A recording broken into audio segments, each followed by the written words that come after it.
Voilà, c'est très bien. Monsieur le Président, Monsieur Régis Cousin, Monsieur le rapporteur, mes chers collègues, je prends la présidente pour quelques minutes. J'excuse la présidente qui va arriver très rapidement, un petit problème de transport, pour lancer cette audition et pas perdre trop de temps. Donc nous commençons notre série matinale d'audition en recevant Monsieur Régis Cousin, président de la Fédération française des métiers de l'incendie, la fameuse FFMI. La FFMI, donc créée en 1961, elle couvre l'ensemble du spectre de la sécurité incendie active avec 12 secteurs professionnels. Vous me dites si je fais des erreurs, Monsieur Cousin.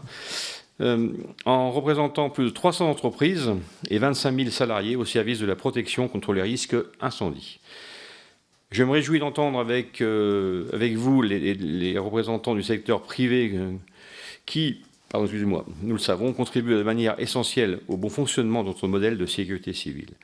Nous espérons que votre audition nous aidera à bien saisir le rôle de vos métiers et de leur articulation avec ceux des acteurs directs de la sécurité civile. Elle nous permettra sans doute aussi de mieux comprendre comment les perspectives d'évolution et d'innovation de votre secteur pourront permettre à l'avenir de mieux répondre aux besoins de notre modèle de protection et de sécurité civile. N'hésitez pas à nous faire part de votre analyse critique sur l'organisation actuelle de notre système, y compris sous l'implication des élus comme de la population et leur sensibilisation à nos thématiques. Nous serions heureux que vous puissiez nous livrer des suggestions susceptibles de contribuer utilement à nos travaux qui devraient s'achever d'ici quelques semaines. On est en fin de cette belle mission. Pour votre parfaite information, je précise que notre mission est composée de 25 députés de tous groupes politiques. Ici sont présents quelques collègues. Elle a été créée à l'initiative du groupe Horizon et a pour rapporteur notre collègue Didier Lemaire, ici présent, que je salue. Votre audition est filmée et accessible sur le site internet de l'Assemblée nationale.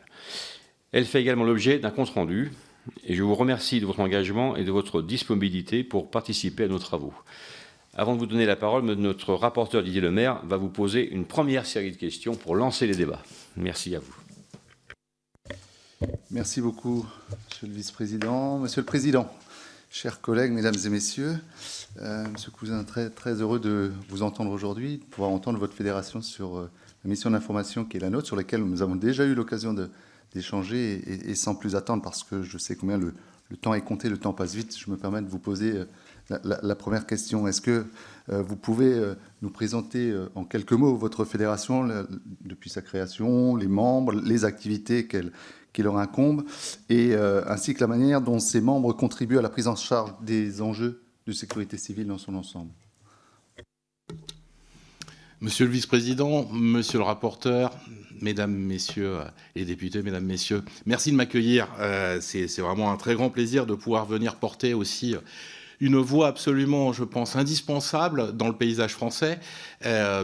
Bien volontiers, en quelques mots, je vais vous présenter la FFMI, mais pour bien resituer, ne serait-ce que quelle est notre place, nous œuvrons donc dans la sécurité incendie. La sécurité incendie est l'une des composantes de la sécurité civile, et la construction française de réponse au risque incendie est bâtie sur un triptyque: matériel, homme, doctrine. La doctrine, c'est vous, c'est l'État, les élus, vous faites la loi, les déclinaisons réglementaires, mais aussi le monde de l'assurance. Les hommes, généralement, les pompiers.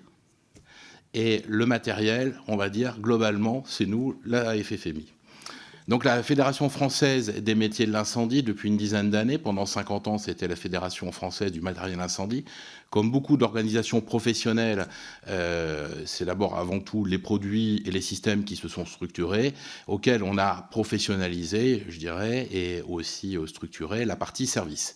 La FFMI, donc aujourd'hui, ce sont un peu plus de 300 adhérents, structurés autour de 11 syndicats, autant voire plus de métiers. Le profil, la moitié des entreprises de nos adhérents sont des sociétés industrielles, l'autre moitié, ce sont des sociétés de services. Profil des adhérents, le plus modeste, un vérificateur d'extincteurs dans le Beaujolais, il est tout seul avec son épouse. Comme je dis souvent, il doit très très bien vivre. Beaucoup de PME, un gros tissu de PME, quelques belles ETI et après quelques filiales de grands groupes internationaux. Cet ensemble représente 3 milliards d'euros d'activité, 25 000 emplois répartis sur tous nos territoires. Maintenant, comment s'inscrit donc la FFMI? Elle s'inscrit donc dans le triptyque que je viens de décrire, mais plus particulièrement au travers de ces collaborations avec notamment la sphère publique, plus particulièrement dans le cadre des administrations centrales, dans le cadre des révisions réglementaires ou des constructions réglementaires, puisqu'encore une fois, nous sommes des faiseurs de solutions. Nous donnons corps et vie à ce que vous avez déterminé au Parlement et ce que la réglementation après transcrit dans les faits de manière opérationnelle.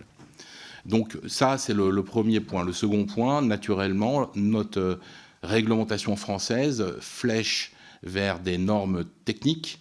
Ces normes techniques, et non pas de la norme juridique, ces normes techniques sont élaborées au sein de commissions de normalisation qui sont françaises, mais plus généralement européennes, voire internationales, et la FFMI a environ une centaine d'experts qui œuvrent dans ce domaine-là.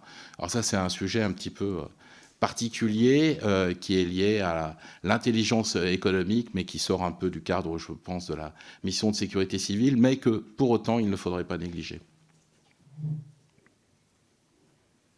Je saisis la balle au bon. Je vous prie de m'excuser. Je suis Elisabeth Lucot, présidente de cette mission d'information. Excusez-moi pour les quelques minutes de retard. Je vous avais bien fait de commencer sans moi.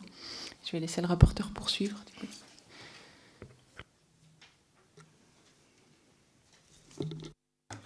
Merci. Bonjour, Madame la Présidente. Deuxième question. Quelles sont aujourd'hui les priorités en termes de construction, Monsieur le Président, en termes de construction et d'équipement afin d'atténuer les risques incendies et faciliter la prise en charge par les acteurs de la sécurité? Alors là, doit être introduit, je pense, un petit distinguo sur, encore une fois, comment est construit le modèle français de réponse au risque incendie. Il est construit sur 2 lignes de défense. La première ligne de défense, ce sont toutes les mesures que l'on va prendre en termes de prévention, protection, pour éviter qu'un incendie puisse survenir, ou en tout cas en limiter les effets. Et dans une seconde ligne de défense, c'est tout le monde de l'intervention, et typiquement, et en premier lieu, les pompiers. Donc il faut bien faire ce distinguo, sachant que l'un conditionne l'autre. Je fais juste une petite incise. J'avais été auditionné dans le cadre d'Action publique 2022, où on m'avait posé la question, est-ce que les SDIS sont suffisamment bien dotés? J'avais dit, mais tout dépend de ce qu'on attend des SDIS. Encore une fois, le filtre par la réglementation en amont conditionne naturellement la dotation en aval. Donc sur la partie amont, on pense avant tout aux mesures bâtimentaires et aux mesures aussi, par exemple, qui ont été portées par la loi de juillet 2023 sur les obligations légales de débroussaillement et autres. Là, c'est la conséquence des grands feux, des méga-feux de 2022, et donc toutes les mesures qui ont été prises pour gérer cet amont. Sur le côté bâtimentaire, même si la sécurité civile est trop souvent perçue et parfois limitée exclusivement au monde de l'intervention, il y a donc toutes ces mesures en amont qui existent. On a un gros corpus, qui permet aujourd'hui, globalement, de limiter le risque incendie, tout du moins ne pas susciter un débat national sur le sujet, sachant que, néanmoins, je tiens à le rappeler, il génère 300 à 500 victimes annuellement et 10 000 brûlés. Mais ce résultat-là, qui ne fait pas débat, même si malheureusement il est encore trop élevé, il est le fruit de la réglementation qui existe. Donc je pense que notre responsabilité collective au sein de ce triptyque, c'est en capacité de maintenir au moins ce consensus autour de l'exposition au risque, et notamment par rapport aux nouvelles évolutions à venir. Et ces nouvelles évolutions, concernant le risque incendie, elles sont de 2 natures. Il y a tous les enjeux liés à la construction biosourcée, puisque aujourd'hui notre réglementation avait été quand même pensée avec une construction qui était non biosourcée ou peu biosourcée par rapport à ce qui se fait aujourd'hui, ou tout du moins par rapport aux enjeux et aux ambitions actuelles. Ça, c'est le premier point. Le second point, et dans le calendrier, il se conjugue, c'est l'électrification des mobilités. L'électrification des mobilités, ce n'est pas exclusivement que les véhicules, les voitures avec des batteries, qu'elles soient toutes électriques ou hybrides, mais c'est également, ce sont les vélos, par exemple, et pire encore, les trottinettes. Et ça, vous avez pu le constater, de temps en temps, on voit fleurir à droite, à gauche, des débuts d'incendie liés justement à ces nouveaux véhicules. Or, par rapport à ce point-là, il nous semble qu'il y a une déconnexion entre les ambitions, les moyens mis en œuvre et, j'ai envie de dire, la mise en œuvre de ces moyens de locomotion électrique et la réponse que nous devons apporter pour garantir la même exposition au risque et la même réponse. Et sur ce point-là, je pense qu'il serait absolument nécessaire d'essayer de casser un peu les silos. Beaucoup travaillent de manière esselée. Et je pense que la mission sécurité civile pourrait rappeler aussi qu'il faut absolument prendre en compte ce risque-là. Et ça nécessite, me semble-t-il, un travail transversal, qu'il soit interministériel. Il y a plusieurs grandes administrations centrales qui travaillent sur le sujet, mais également les parties prenantes, naturellement les sapeurs-pompiers, mais également le monde de l'assurance, également les collectivités locales, et puis les professionnels que nous sommes. Merci, Monsieur le Président. Alors justement, vous l'avez abordé à plusieurs reprises dans votre précédente réponse. D'après vous, est-ce que les forces de sécurité civile sont-elles aujourd'hui correctement équipées pour faire face à la multiplication du risque incendie lors de certaines périodes? Alors, sur ce sujet-là, il y a un grand mieux. Il y a eu quand même une réaction très forte de l'État suite à la saison 2022 qui a été catastrophique. Et je pense que les mesures fortes qui ont été prises porteront leurs effets. Naturellement, c'est aussi conditionné par le climat. Et là, ça, les saisons météo ne se ressemblent pas. Le problème qu'il y a eu, c'est qu'il y a une très grande expérience aujourd'hui sur la gestion des feux de végétation sur l'arc méditerranéen. C'est porté notamment par l'entente Valabre qui œuvre depuis des décennies sur le sujet. Et globalement, les moyens, mais au-delà des moyens aussi, les doctrines qui sont mises en œuvre permettent de grandement limiter les conséquences des débuts d'un incendie.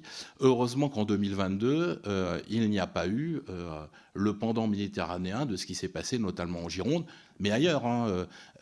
Moi, j'ai le souvenir de feux dans le Morbihan ou dans le Maine-et-Loire, avec des conséquences de plusieurs centaines ou milliers d'hectares, quelque chose qui est complètement nouveau. Donc, par rapport à ça, il faut, je pense, grandement s'inspirer de ce qui est fait sur l'arc méditerranéen. Comment ça se traduit? Il y a un renforcement, évidemment, des moyens, mais ça, les capacités économiques qui ont été mises à disposition des territoires, je pense, apportent une réponse bienvenue. Maintenant, il faut aussi accepter que la mise en œuvre va demander un certain temps. Aujourd'hui, la filière industrielle, notamment pour les véhicules incendies, typiquement les camions feux de forêt, vous ne les avez pas sur étagère. Ce ne sont pas des produits de grande diffusion. Donc il faut du temps pour les réaliser, pour les ouvrager. Vous n'êtes pas sans savoir également qu'il y a eu quand même des tensions sur le monde automobile, et ces véhicules-là sont quand même réalisés sur des châssis qui sont fournis par de grands fabricants. Et eux, pareil, ils ont eu une demande soudaine. Donc, tout ça va demander un certain temps pour se déployer. Mais globalement, l'effort est là et ça devrait se sentir, on devrait en sentir le résultat. Il y a également une 4e UISC qui est reconstituée sur la Gironde. Attention, il ne faut pas oublier qu'elles sont à destination de renforts, mais c'est pas un SDIS. Il ne faut pas en confondre, mais c'est un renfort bienvenu de moyens. Il y a également, ce qui devrait peut-être être fait aussi et se généraliser, c'est l'usage de retardants, que ce soit de retardants préventifs. Et ça, la loi de juillet 2023 ne l'a pas nécessairement abordé. Il pourrait y avoir des choses qui soient faites dans ce sens-là.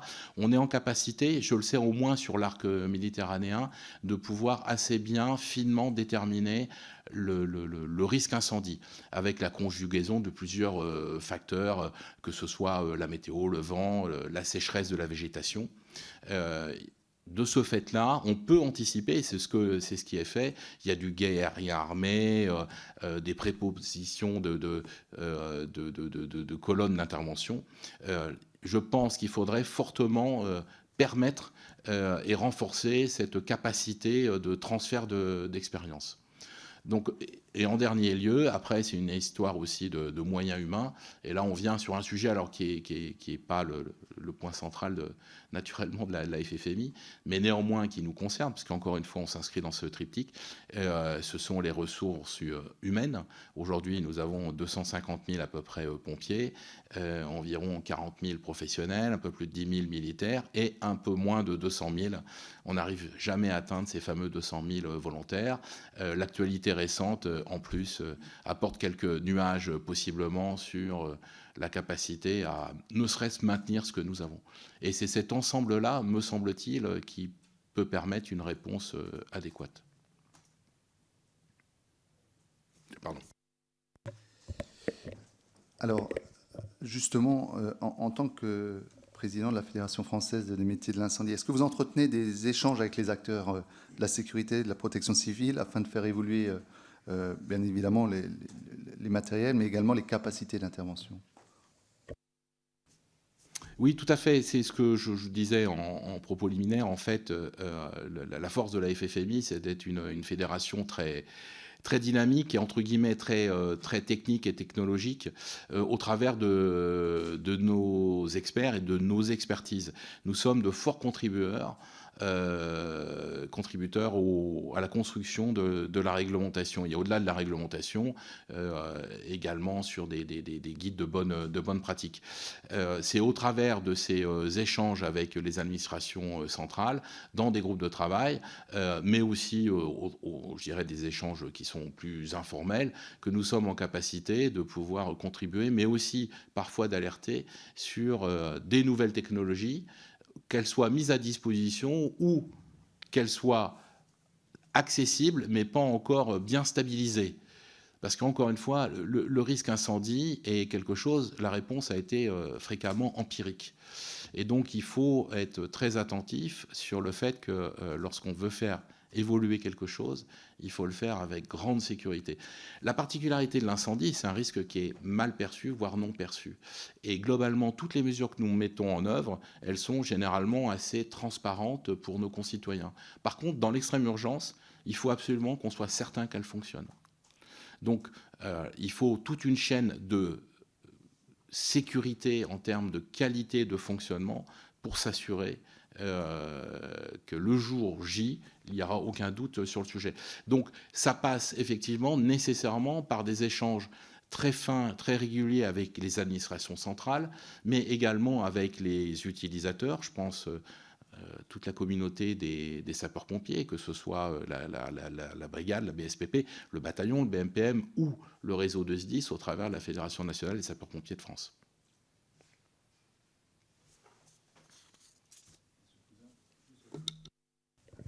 Merci beaucoup. Alors justement, on a pu le voir, on arrive à la fin quasiment de cette mission d'information dans quelques temps. On a pu le voir à travers les différentes auditions, mais également à travers nos déplacements à l'échelle du territoire. Et on peut déjà pointer, avant, sans vouloir présager de la suite du rapport, mais sur un problème d'acculturation, tant des citoyens que des élus. Alors moi, la question, c'était la suivante. De quelle manière les entreprises que vous représentez jouent-elles un rôle auprès justement des citoyens dans la sensibilisation et la responsabilisation face au risque d'incendie? Et d'après vous, est-ce que les citoyens sont-ils suffisamment inclus dans cette réflexion? Alors, vous mettez le doigt sur, me semble-t-il, le parent pauvre de la sécurité incendie en France aujourd'hui, plus particulièrement l'exposition au risque. Aujourd'hui, quand je parlais des 300 à 500 décès annuels, ils sont à 90% à peu près à déplorer dans l'habitation. L'habitation, c'est le domaine où, globalement, nous tous, nous sommes le plus exposés. Et c'est l'endroit, naturellement, dans lequel il y a le moins de contraintes en termes de sécurité incendie.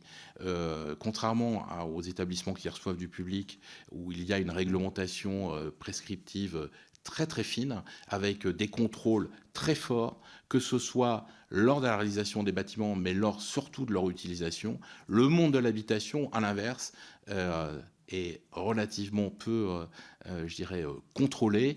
Et de ce fait-là, et ça se comprend, on rechigne globalement à aller chez le particulier, dans la sphère privative, comme disait le président Pompidou, arrêtez d'emmerder les Français. Et ça se sent, c'est quelque chose qui est assez fort. Il ne s'agit pas, dans mon propos, de remettre ça en cause, c'est simplement un constat, et donc d'accepter justement ce fait-là. Comment peut-on y remédier? Donc il y a eu, par exemple, pour essayer de limiter les conséquences d'un risque incendie, non pas pour les biens, mais pour les personnes, l'obligation portée par la loi de 2010 sur les détecteurs autonomes avertisseurs de fumée. La mise en œuvre, la date butée, c'était sur 2015. Il y avait une disposition dans la loi qui permettait une évaluation 5 ans après.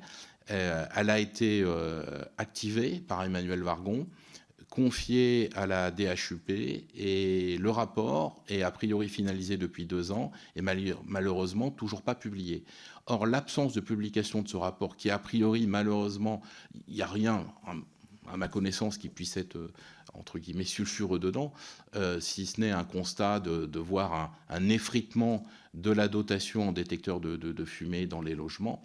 Sans ce rapport-là, on ne peut pas essayer de refaire œuvre de pédagogie pour justement essayer d'acculturer nos concitoyens au risque, le principe étant que chaque citoyen devrait être acteur de sa sécurité. La FFMI, on avait essayé à l'époque de faire œuvre de pédagogie. On avait fait 2 grandes actions. Une, on avait fait un tour de France dans 8 grandes villes de France avec des démonstrateurs en collaboration avec la Fédération nationale des sapeurs-pompiers de France. Ça avait eu un bon succès. C'est vrai qu'à l'époque, on en avait pas mal parlé, mais il y a eu un effet un peu soufflé une fois qu'on a ouvert la porte du four, tout est retombé. Et d'autre part aussi, nous avons réalisé un film pédagogique à destination des scolaires, plus particulièrement les élèves de CE2, CM1, CM2, à la demande et à collaboration du SDIS du Lot-et-Garonne. Il y avait eu un congrès en fait des pompiers à Agen, et il y avait des élus de tous bords, et je tiens bien à dire de tous bords parce que la sécurité civile et la sécurité incendie, elle est pas partisane, hein, qui s'étaient impliqués sur le sujet. Et ça avait abouti à la réalisation de ce film qui servait de support pédagogique à des sapeurs-pompiers qui allaient justement dans les écoles plus particulièrement rurales à la demande de ces communes pour faire justement œuvre de pédagogie. Et c'était destiné aux enfants. Alors les enfants, on le sait, sont de bons vecteurs pour atteindre le cœur des foyers, là où il y a toujours ce risque incendie, sans pour autant avoir des contraintes extérieures. Dernier point qui pourrait être intéressant, il y a été instauré la journée de la résilience, alors qui n'est pas encore hyper popularisée, je vous le concède, mais c'est toujours quelque chose, on avance dans le bon sens. On pourrait peut-être essayer entre guillemets, de la muscler un petit peu. On est allé, de mémoire, je crois que c'est le 12 au 13 octobre. Donc on est à l'entrée de l'hiver, c'est le moment où le risque incendie domestique commence à revenir au travers notamment du chauffage. Nous pourrions essayer d'envisager de muscler un petit peu cette communication. Et en dernier lieu, chaque année, dans les écoles, il y a un exercice d'évacuation pour les élèves. Alors généralement, les élèves aiment bien parce que ça fait un peu de pétillant, éventuellement le cours est suspendu pendant quelques minutes. Mais au-delà de ça, au-delà d'en faire un événement un petit peu festif pour les élèves, je pense qu'il serait intéressant de leur expliquer juste un petit peu pourquoi on le fait et dans quel but, et en profiter pour sensibiliser sur ce risque incendie qui est perçu à l'école et qui l'est moins au domicile. Voilà, quelques axes peut-être de progression possibles. Merci beaucoup, Monsieur le Président. Évidemment, je m'inscris dans ce que vous avez dit à l'instant, notamment sur le côté transpartisan dans le cadre de cette mission d'information, qui est quelque chose qui nous tient à cœur, et on a pu le voir tout au long de cette mission, et évidemment que l'on finira de la même manière. Autre question, comment le modèle français de protection et de sécurité civile, pour vous, devrait-il évoluer ou progresser? Vous semble-t-il adapté pour répondre aux futurs besoins, notamment en cas de crise majeure? Et on sait combien les crises vont se succéder dans les années à venir, dans les temps à venir. Alors, le drame de la sécurité civile, c'est qu'elle est excessivement protéiforme, elle est immense, et néanmoins, elle est relativement atomisée. Contrairement à d'autres domaines où il y a une bonne concentration avec une bonne structuration et donc une bonne coordination, la sécurité civile embrasse nombre de domaines. Moi, je ne suis légitime que sur la partie sécurité incendie. La sécurité incendie n'est qu'une composante de la sécurité civile. Et ne serait-ce qu'au niveau de la sécurité incendie, aujourd'hui, vous avez un silotage qui est fait, qui aboutit que techniquement, vous avez 3 administrations centrales principales qui œuvrent sur le sujet. Vous avez au sein du ministère de l'Intérieur la Direction générale de la sécurité civile et la gestion des crises, qui, elle, s'occupe des moyens, au niveau notamment du monde du sapeur-pompier, mais également de la réglementation pour les établissements qui reçoivent du public. Mais par ailleurs, vous avez la DHUP, qui est généralement officiellement rattaché au ministère de la Construction, mais qui ne s'appelle jamais comme ça dans les différents gouvernements. Le ministère de la Construction, c'est quelque chose qui est un peu évanescent, qui a un statut qui est variable. Parfois, il est seul en tant que tel. Parfois, c'est rattaché, comme le cas actuellement, c'est le logement, en fait. Et donc, vous avez la DHUP qui, elle, en gros, c'est l'art de construire en tant que tel, et qui gère aussi la sécurité incendie, habitation. Et en dernier lieu, vous avez la DGPR qui, elle, s'occupe de tout ce qui est risque du type ICPE, on va dire domaine Lubrizol. Le souci, et là, on le voit bien apparaître, les différents ministères, les différentes administrations, chacune avec leur culture. Or, le sujet de la sécurité incendie nécessite généralement une très bonne coordination entre ces différentes administrations centrales. Et là, nous ne sommes que sur le domaine purement public. Donc, tout à l'heure, j'évoquais les nouveaux risques qu'il faudrait prendre en considération, à mon sens, très rapidement. Construction biosourcée, ça c'est en cours. Il y a des arbitrages qui devraient être rendus. Mais les batteries lithium-ion, on n'y est pas du tout. Il faudrait, me semble-t-il, qu'il y ait une bonne prise en compte pour avoir une approche transversale, interministérielle, mais pas qu'elle soit également ouverte aux acteurs que sont les sapeurs-pompiers, les assureurs et les acteurs que nous sommes industriels. Le souci, vous recevez, il me semble-t-il, après moi, la ministre Dominique Faure, qui s'occupe de la sécurité civile. Donc, moi, je peux vous dire que c'est un plaisir de travailler avec elle. Elle est très volontaire, très engagée sur le sujet. Mais, parce qu'il y a fatalement un mais, son titre ne reflète absolument pas cette dimension sécurité civile. Heureusement, son bureau est à Beauvau, donc on sait qu'elle s'en occupe bien. Ne serait-ce qu'en disant ça, on pointe du doigt une difficulté majeure. Maintenant, il y a eu, lors de la campagne de 2022, certains propos appelant à créer un secrétariat d'État à la sécurité civile. Je dirais pourquoi pas. Et effectivement, ça pourrait porter peut-être réellement tout ce grand ensemble qu'est la sécurité civile. Mais il faut faire attention de ne pas le résumer exclusivement au monde de l'intervention. Comme je vous le disais, il y a tout un tas de mesures qui sont prises en amont, et les mesures de l'intervention, c'est l'aval, mais c'est la coordination et c'est l'ensemble des deux qui fournissent la réponse aux risques globalement de la sécurité civile. Donc s'il devait y avoir une telle démarche, il faudrait que la sécurité civile ait capacité, cette structure sécurité civile, ait une capacité à pouvoir fédérer et avoir donc un minimum d'autorité sur des domaines assez variés, qui aujourd'hui sont assez éclatés. Je ne sais pas si c'est une direction à prendre ou pas, c'est simplement de bien attirer l'attention que si on allait dans cette direction-là, il faudrait n'oublier personne sur le bord de la route et pas se contenter que du monde de l'intervention. Merci beaucoup. Je me permets de revenir sur un sujet qui me semble-t-il, et on l'a vu, on l'a entendu, sur le sujet de l'acculturation du risque. Quelles seraient vos recommandations justement pour mieux diffuser cette culture du risque chez les élus, mais également chez les citoyens? On en a parlé juste un petit peu plus tôt, et ainsi que pour sensibiliser et informer plus efficacement la population, y compris, vous l'avez dit, lorsqu'on parle d'interministériel. Nous avons également évoqué cela avec le ministère de l'Éducation nationale, puisqu'il faut pouvoir toucher les plus jeunes, et d'après vous, pour qu'ils aient les réactions les plus adéquates en cas de crise majeure. D'ailleurs, quelle que soit la crise, qu'elle soit sécuritaire, d'ordre naturel, technologique, ou bien même sanitaire.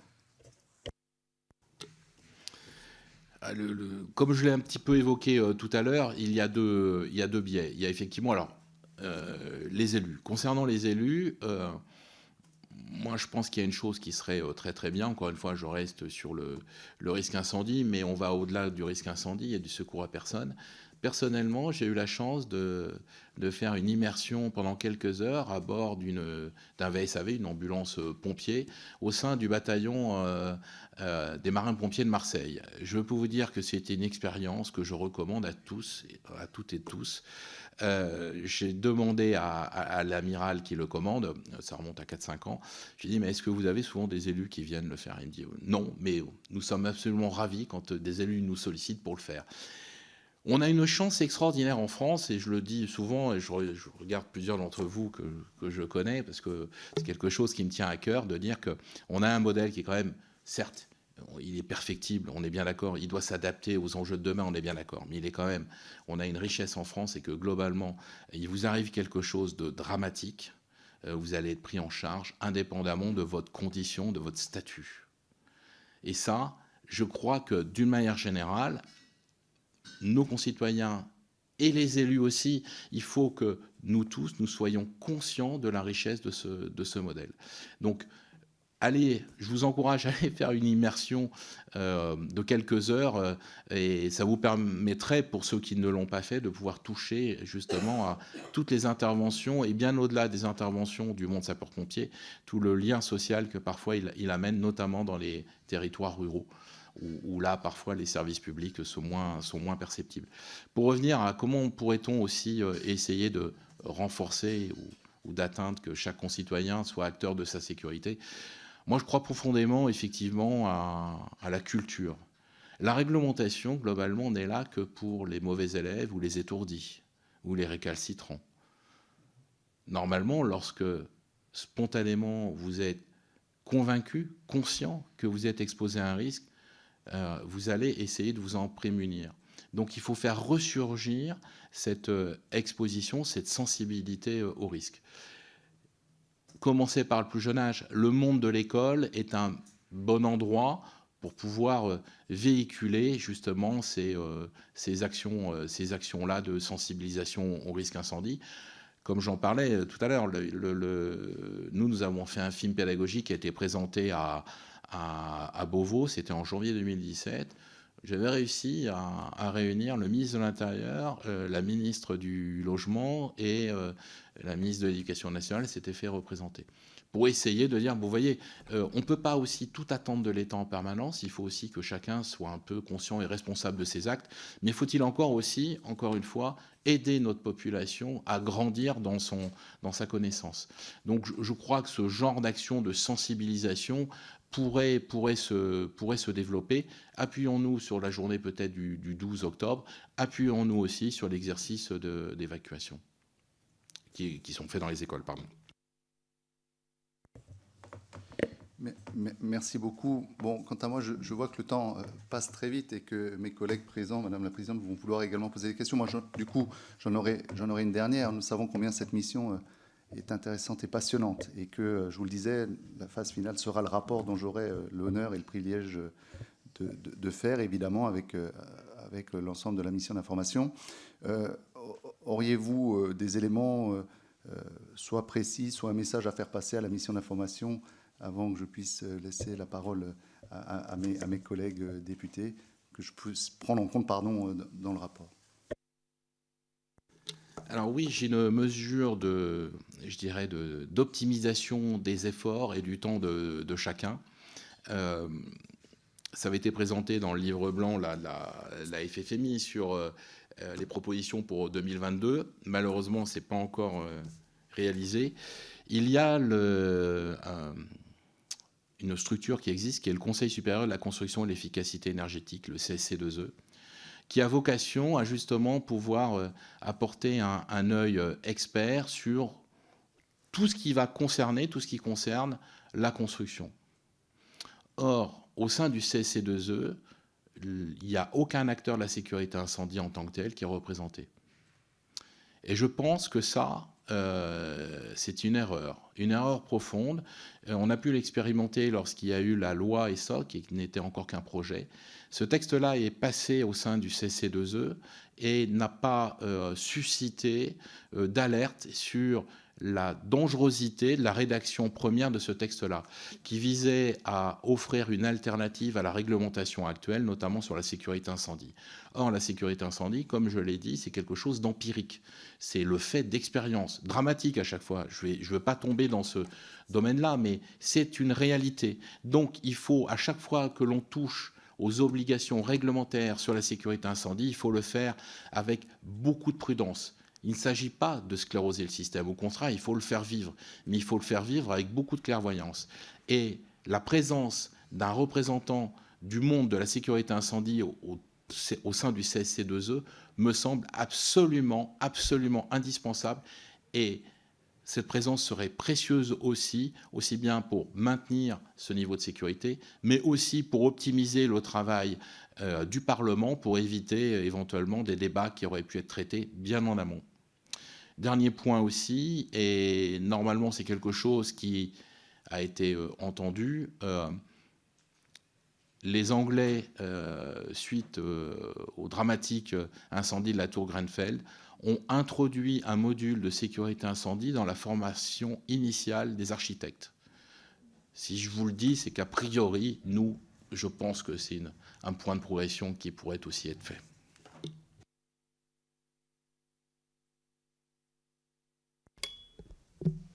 Oui, merci. Ça rejoint un petit peu du coup votre dernière intervention, mais c'est ma question touchait sur les nouvelles constructions. On voit donc que la société évolue, les modes de construction aussi. Et au-delà de ces modes de construction, il y a également les énergies renouvelables qui se développent sur les toitures. Vous avez évoqué aussi les modes de transport, donc les véhicules électriques qu'on garde potentiellement dans son garage à l'intérieur de son habitation, son vélo électrique, sa trottinette électrique. Est-ce qu'aujourd'hui, ce développement, ces nouvelles technologies, ces nouvelles constructions, aujourd'hui sont bien encadrées ou au contraire, est-ce qu'elles sont peut-être trop anarchiques il faudrait peut-être encadrer au niveau de la législation certains nouveaux modes de vie qui se développent dans ce sens-là. Et question complémentaire, il y a un débat sur les retardateurs de flammes aussi dans la construction, mais dans tous les objets qui nous entourent aujourd'hui, sur la dangerosité de ces retardateurs de flammes et ces potentiels risques pour la santé. Est-ce qu'aujourd'hui vous avez des études, vous travaillez sur des études, est-ce que vous avez des moyens pour faire ces études là éventuellement, pour travailler sur des nouvelles molécules, pour effectivement conserver des produits pour retarder donc le développement et l'expansion de ces incendies, avec des produits peut-être plus sains pour la santé, notamment pour les intervenants tels que les sapeurs-pompiers. Je vous remercie. Alors, je vais commencer par la dernière question. Je ne vais absolument pas me prononcer sur les effets de ces substances-là. Néanmoins, effectivement, elles étaient excessivement précieuses pour le monde de la sécurité incendie. Que ce soit sur les retardateurs de flammes et aussi pour les capacités d'extinction. Nous sommes dans des domaines où, bien heureusement, nous anticipons toujours les mesures à venir quand, bien évidemment, elles nous sont connues, et tel était notre cas là. Et sur les moyens notamment d'extinction, il y a aujourd'hui, en cours de développement et de mise sur le marché, des solutions alternatives, justement se passant notamment des produits fluorés. Le fluor étant vraiment un élément qui nous est très précieux. On a déjà vécu ça. On a vécu ça il y a une trentaine d'années quand il a fallu faire disparaître certains types de gaz pour les systèmes d'extinction automatique. nous avons été en capacité de trouver des solutions alternatives. Généralement, on arrive toujours à trouver une solution. Par contre, la mise en œuvre peut nécessiter une modification parfois assez profonde de la doctrine d'emploi, mais aussi des matériels. Et encore une fois, ces matériels-là, à chaque fois, lorsqu'ils arrivent possiblement entre vos mains, ils ont été testés et éprouvés au préalable. Nous sommes dans un système qui est très sain au niveau de la sécurité incendie, c'est que personne ne s'auto-certifie. Systématiquement, il y a des essais réalisés par des laboratoires indépendants qui délivrent, par les bons soins du certificateur, une marque de qualité. Donc, tout ça, c'est en cours et normalement, nous serons dans les temps par rapport aux obligations qui vont bientôt être arriver dans le dur. Concernant les nouveaux risques, alors, sur tout ce qui est construction biosourcée, comme il est gentiment dit, il semblerait qu'on en soit aux derniers arbitrages. Bon, je crois qu'ils ne sont pas encore complètement stabilisés. Je pense que c'est avant tout pas un problème de solution technologique pour garantir sur une construction biosourcée une même exposition au risque incendie que dans une construction, je dirais, traditionnelle, ancienne. Il y a un équilibrage à trouver au niveau du coût économique pour que l'ensemble reste quelque chose de pertinent. Voilà, le problème n'est pas trop technologique. Le second point, sur l'électrification des mobilités, moi je dis fréquemment, ce qui pourrait être une alerte, c'est d'avoir, imaginons dans le sous-sol, des véhicules électriques. On est encore une fois en habitation. En rez-de-chaussée, le vélo électrique est rechargé, et dans les étages, dans les entrées, la trottinette électrique. Or, nombre de ces matériels ne font pas l'objet, contrairement au matériel de sécurité incendie, de tests réalisés les éprouvant pour s'assurer qu'ils ont une sûreté, une qualité de fonctionnement pendant un certain cycle de vie. Donc, soit il faudrait encadrer ça, mais c'est au-delà du niveau français, même européen. Il faudrait réussir à faire des travaux de très haut niveau sur le sujet. Avant que les travaux aboutissent, ça va demander du temps. Ça veut dire que la seule réponse à court terme pour ne pas bloquer ou ne pas exposer inutilement nos concitoyens serait effectivement de renforcer les mesures de sécurité incendie dans le cadre d'utilisation de ces matériels-là. La difficulté, c'est qu'aujourd'hui, il y a beaucoup d'expérimentations qui sont menées, mais de manière, encore une fois, non coordonnée. Il faudrait réellement qu'il y ait une structure qui coordonne, qui fédère, qui recense toutes les expérimentations. Nous, au niveau de la FFMI, voyant que ce travail-là n'est pas fait, très modestement, nous avons lancé ce qui pourrait ressembler à des auditions. Nous ne sommes pas parlementaires, donc ce sont des entretiens. Mais sur ce sujet-là, pour essayer de collecter un maximum aussi d'informations, essayer de créer un petit réseau sur le sujet. La difficulté du monde des batteries à base de lithium, c'est qu'en fait, il n'y a pas un seul type de batterie, il y a plusieurs types de batteries de qualité différentes, certaines nécessitant des moyens d'extinction complètement différents. Vous savez, globalement, un véhicule électrique, il faut la meilleure des solutions à l'heure actuelle pour être sûr qu'il soit éteint, c'est une immersion pendant plusieurs heures, contrairement à un véhicule thermique. Là où on va avant tout naturellement en avoir besoin, c'est pas dans les zones rurales, c'est avant tout dans les zones urbaines, donc dans une typologie bâtimentaire diverse et variée. Et encore une fois, dans un domaine où le contrôle est le plus léger actuellement. Donc, il ne s'agit absolument pas de freiner ça. Il y a une décision politique, il faut l'accompagner, mais il faut l'accompagner en toute sécurité. Donc, je pense qu'avant tout, la mesure urgente est très rapide. C'est la prise de conscience de ce déploiement ultra rapide avec une réponse en sécurité incendie qui, aujourd'hui, n'est pas encore au rendez-vous. Merci. On peut, Monsieur Fievet, je suppose, pour une dernière question. Merci, Madame la Présidente. Le plus court possible. Je vais faire une question. Il faut vraiment que ça soit la dernière. Ou alors, si vous faites très très court, je pourrais en... Merci, Madame la Présidente. Monsieur Cousin, merci pour votre présentation et tout ce que vous nous avez apporté comme information, qu'on connaît déjà beaucoup d'entre nous, parce qu'on se rencontre régulièrement. Je tenais juste à préciser qu'en France, Un feu se déclare toutes les 2 minutes, qu'il soit bien sûr un feu de papier ou juste qu'un autre lame qui brûle, on va dire comme ça. C'est des catastrophes ou des crises monstrueuses. Ça coûte environ 1,3 milliard d'euros par an à l'État français, aux assurances et à tout le monde. Mais surtout, c'est 800 morts par an. 800 morts liés aux incendies et c'est environ 10 000 blessés. C'est ça les chiffres que j'ai moi. Je ne sais pas si c'est les bons, mais normalement, je pense qu'ils sont pas trop mal. Et là, on se rend compte qu'en fait, que l'incendie, c'est une véritable catastrophe pour tout le monde. Et vous, en tant qu'industriel des incendies, vous êtes les coordinateurs des équipements que vous apportez, bien sûr, aux sapeurs-pompiers, qu'ils soient professionnels, volontaires ou militaires, mais également aux associations de sécurité civile, que vous êtes aussi en équipement, que vous faites pour eux. Mais ma question, elle est... moi qui ai fait beaucoup de déplacements sur les sécurités civiles dans le monde entier, un petit peu, pour rendre comment chacun travaillait et comment il s'équipait. L'équipement est assez incroyable parce qu'on se rend compte que rien n'est identique partout. On peut comprendre par rapport au vécu du pays, à l'expérience de chaque pays et sur leur continent différent.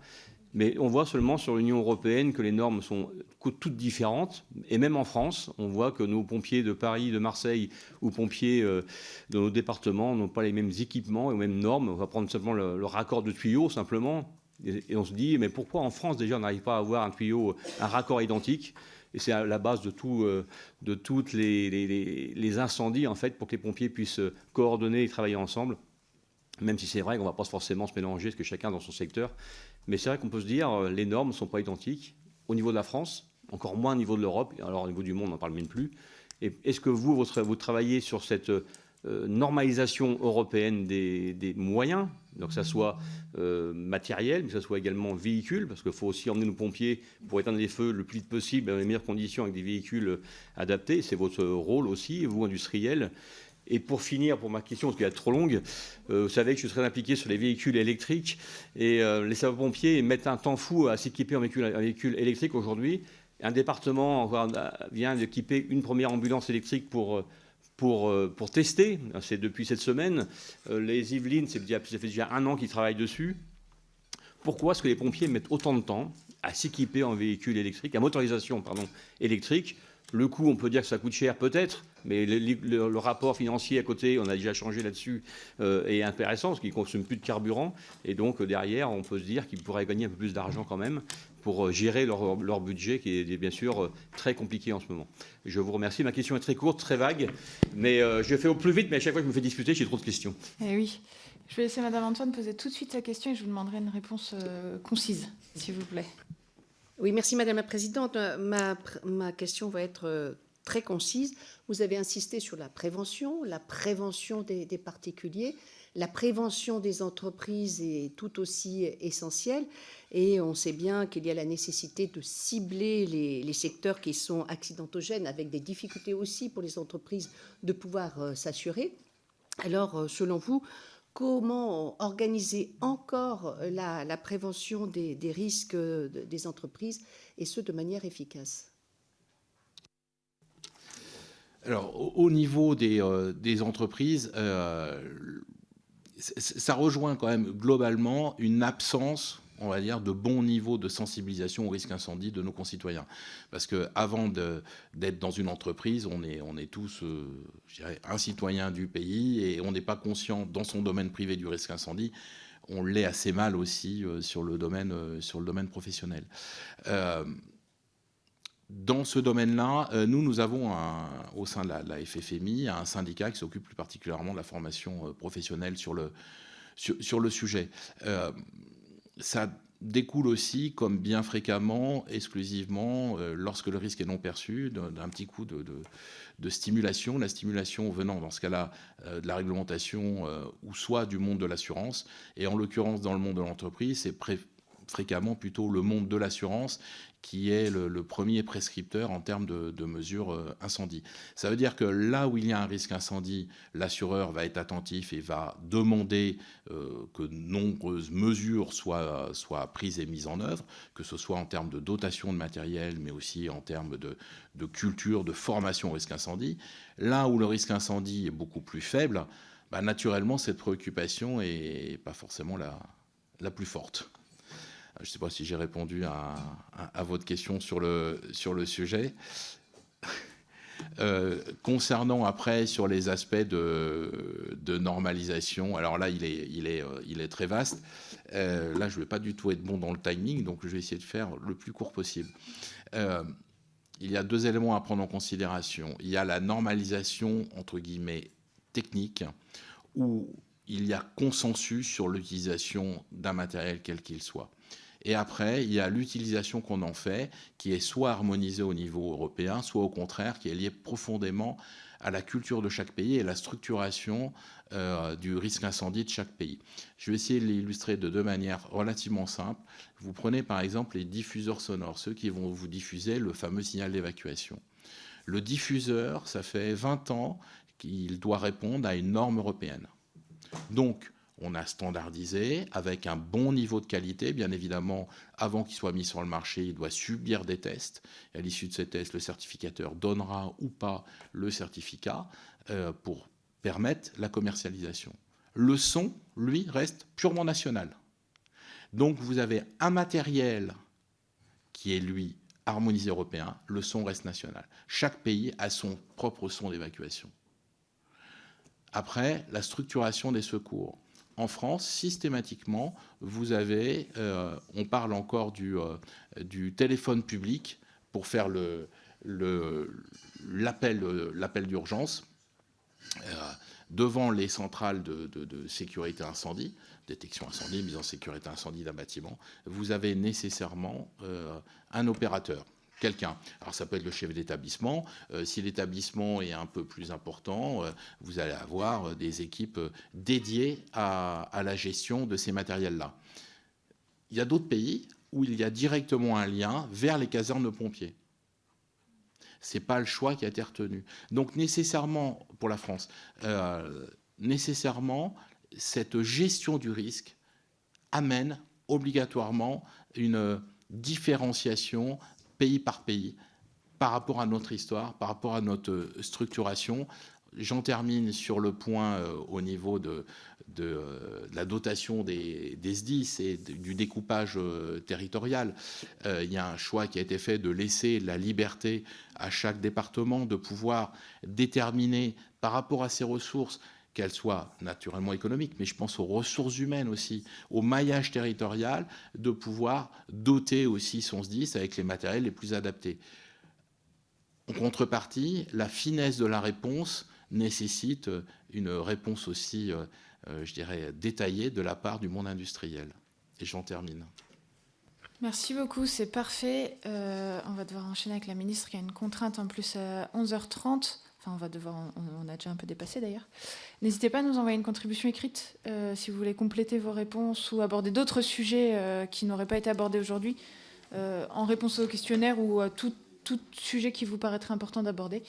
Enfin, vraiment, tout sera pris en compte. Donc, nous recevrons votre contribution avec plaisir dans un délai assez contraint puisque nous sommes dans la rédaction du rapport en ce moment. Donc, si vous arrivez à faire ça vite, je vous demande d'aller vite sans arrêt, je sais, mais...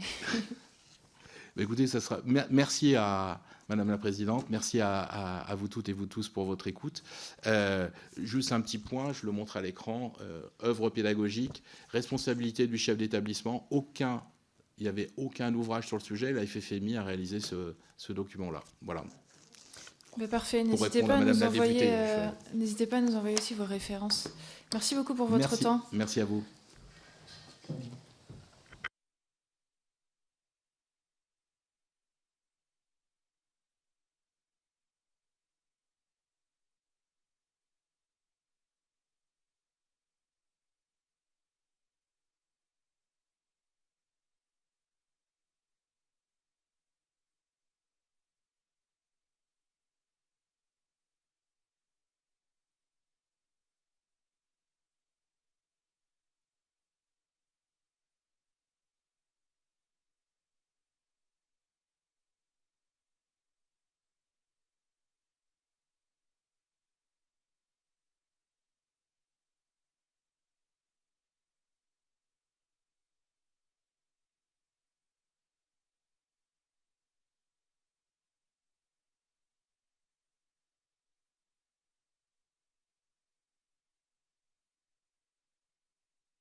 Bon, allons-y.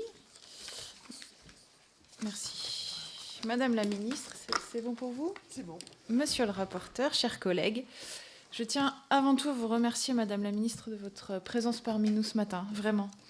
Depuis le début de nos travaux, en septembre dernier, nous avons auditionné l'ensemble des acteurs chargés de près comme de loin de notre modèle de sécurité civile, entendu plus de 130 personnes et réalisé 5 déplacements en France et à l'étranger.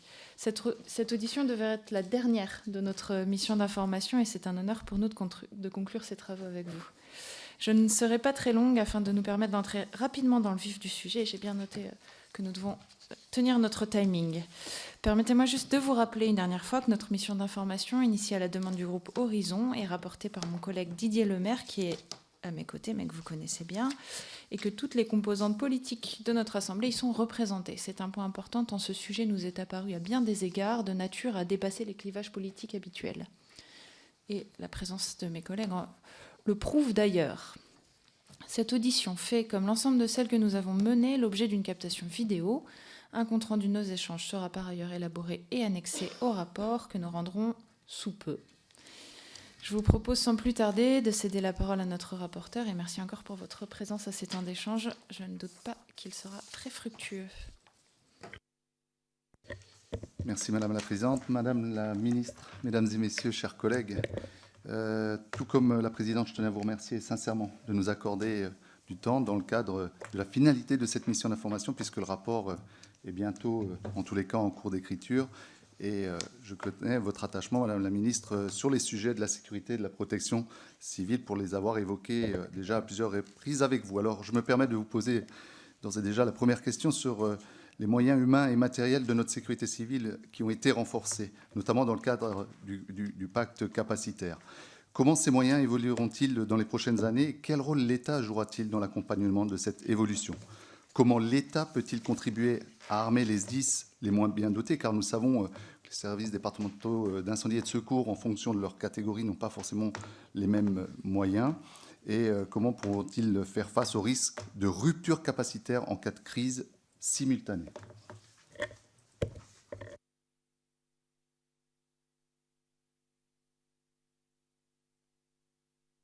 Alors, si vous me le permettez, j'ai une petite déclaration générale, un peu générale, et après on rentrera dans chacune de vos questions.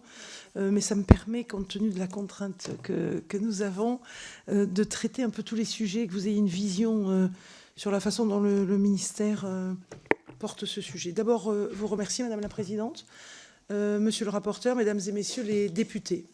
Vous remercier de me permettre d'intervenir aujourd'hui sur un sujet, vous l'avez dit, d'importance majeure pour nos territoires et notre population.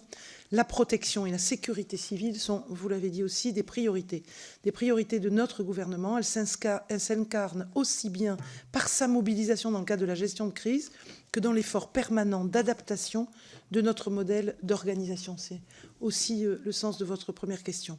Je salue l'investissement de ce second point par les réflexions de votre mission. Avec Gérald Darmanin, je partage la conviction qu'elles sont extrêmement nécessaires. Adapter notre modèle de sécurité civile est un impératif qui exige de penser le temps long. Cela n'est pas un exercice facile, mais c'est l'une des ambitions portées par la loi d'orientation et de programmation du ministère de l'Intérieur et des Outre-mer, la LOPMI, qui fixe une trajectoire jusqu'en 2027. J'aimerais, avant d'échanger avec vous sur les différents points que vous souhaitez aborder, insister sur 3 éléments saillants permettant de définir notre modèle, sa force et sa capacité d'adaptation.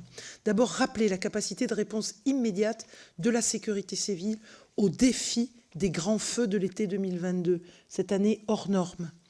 Ensuite, évoquer la spécificité et la force du collectif associant l'État, les collectivités et les citoyens.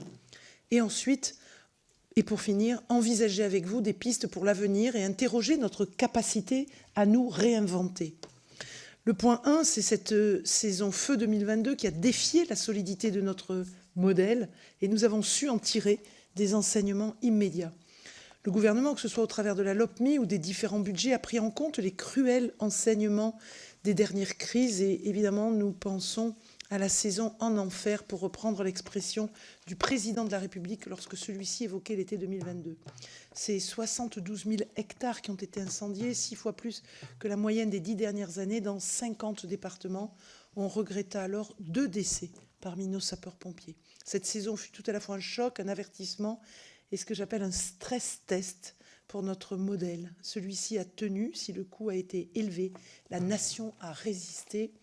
Grâce à l'engagement conjoint des sapeurs-pompiers, des personnels militaires, de la sécurité civile, de la DGS-CGC, des états-majors de zone, de l'ONF, des forces de sécurité intérieure, de renfort de nos partenaires européens, mais aussi des agriculteurs, des forestiers, d'associations de sécurité civile et évidemment des élus, notamment les maires, en première ligne, comme vous le savez, dans ce combat. Ainsi, si le bilan de la saison feu 2022 a été lourd humainement, climatiquement et en termes de biodiversité, le modèle français de sécurité civile a permis d'éviter des conséquences qui auraient pu être bien plus dramatiques.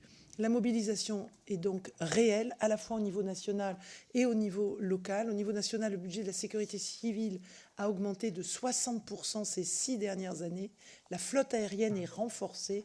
Des efforts consentis en termes de ressources humaines, des cartographies des risques à la maille plus fines ont été dressées. L'État a engagé, vous le savez, 180 millions d'euros dans les pactes capacitaires, générant un fort effet de levier en lien avec les collectivités au profit des équipements de tous nos SDIS.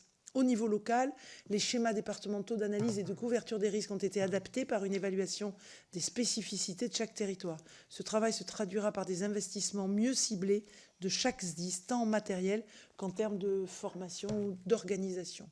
Ces efforts immédiats et proportionnés témoignent de la vitalité, la plasticité et la modularité de notre modèle qui doit faire face aux évolutions climatiques, sociales, aux évolutions internationales, sanitaires, aux évolutions en matière de sécurité publique ou en matière de risques terroristes.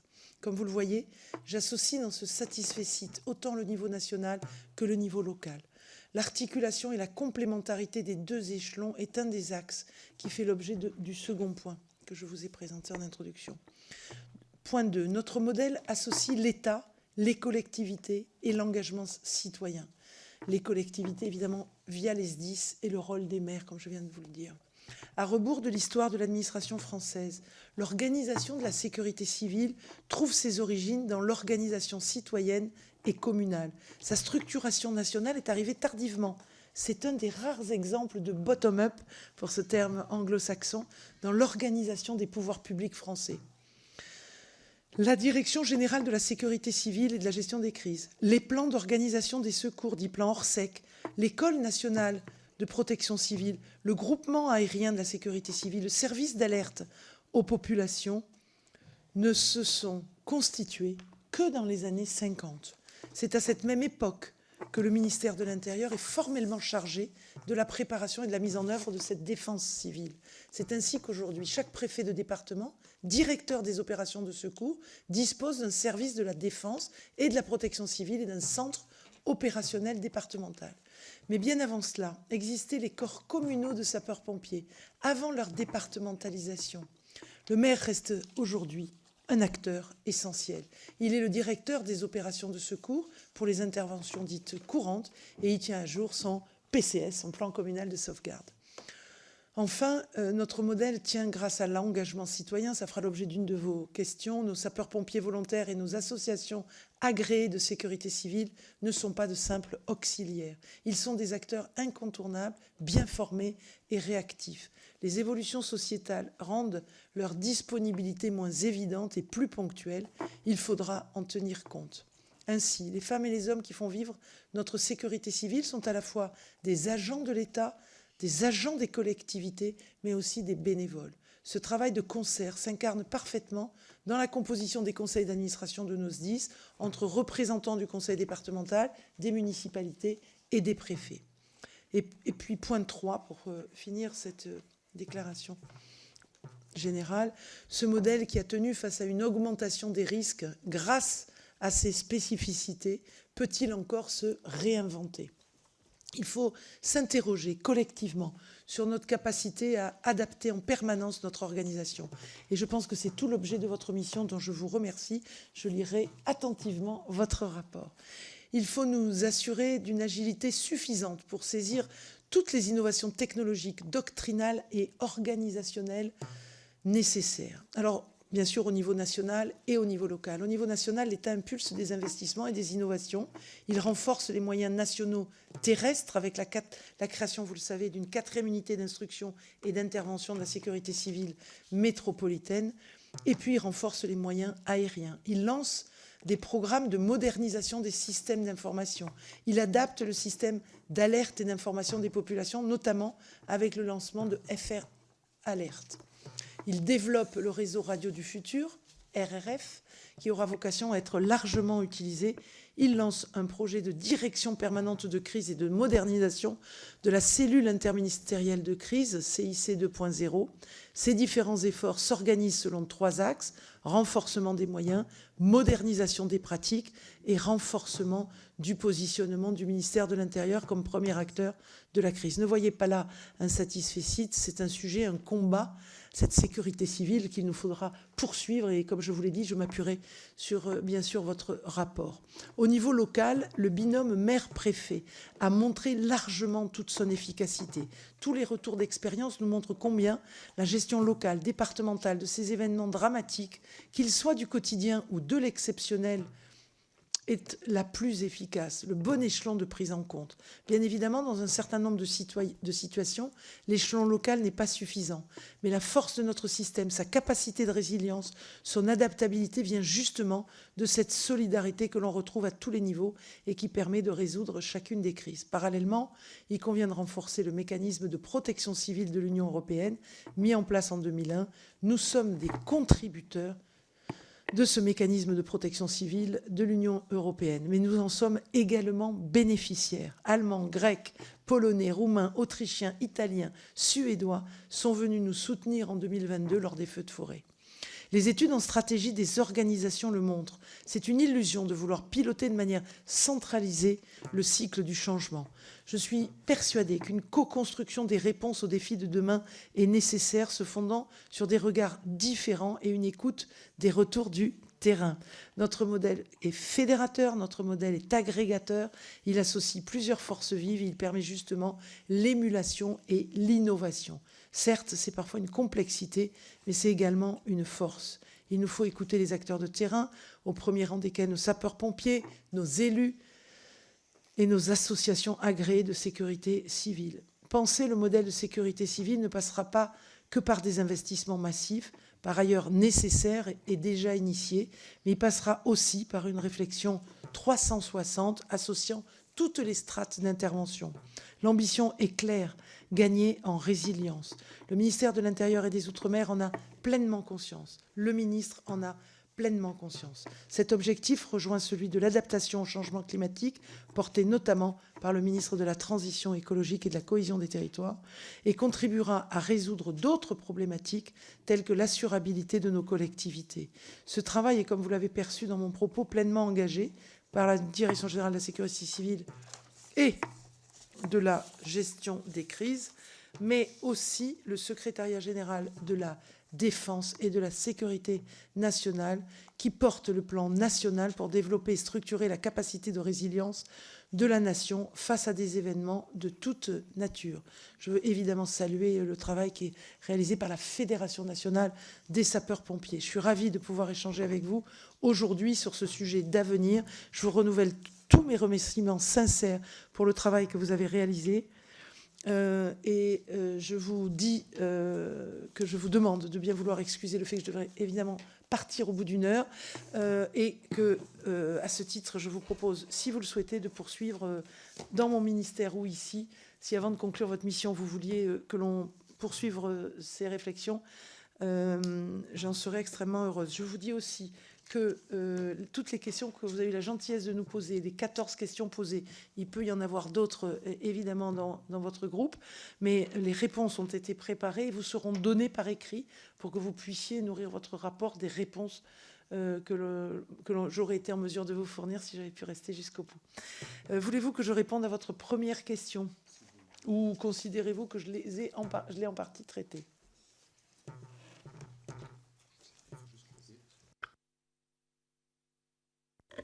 Merci beaucoup, Madame la Ministre, pour ces propos liminaires qui, je crois, en tous les cas, moi, me font très plaisir parce que vous avez pu, à travers vos propos, aborder bon nombre de sujets qui qui est l'essence même de cette mission d'information sur notre capacité d'adaptation et d'anticipation de notre modèle de sécurité civile. Donc effectivement, à travers ces échanges, et je crois que la mission a bien entendu votre proposition de pouvoir vous rencontrer dans votre ministère à ce sujet.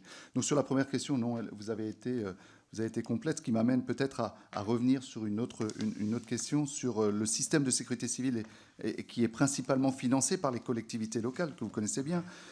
Pourriez-vous indiquer l'état des réflexions sur l'évolution de ce financement et les principales pistes envisagées à la suite de la publication du rapport des inspections sur le financement des SDIS? C'est une bonne question. S'agissant du financement des services d'incendie et de secours, à la suite de la publication du rapport que vous citez d'Inspection générale de l'administration, des concertations ont été menées par le ministère de l'Intérieur et des Outre-mer avec Départements de France et l'Association des maires de France. Plusieurs propositions évoquées dans ce rapport ont fait l'objet d'une traduction déjà dans la loi.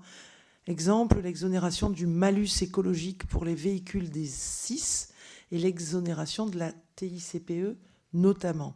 Les autres pistes évoquées dans ce rapport, comme le déplafonnement des contributions du bloc communal et l'utilisation différenciée de la dynamique de la taxe spéciale sur les conventions d'assurance, la TSCA que vous connaissez bien, reste à l'étude. J'y ai personnellement beaucoup travaillé, on va dire sur le dernier semestre, en étroit lien avec le président Sauvadet et l'Association des départements de France. Nous n'avons pas encore abouti, mais nos discussions se poursuivent. Des premiers travaux ont permis de proposer des critères de répartition de la dynamique annuelle de TSCA, fondés notamment sur des aspects opérationnels et pas uniquement démographiques.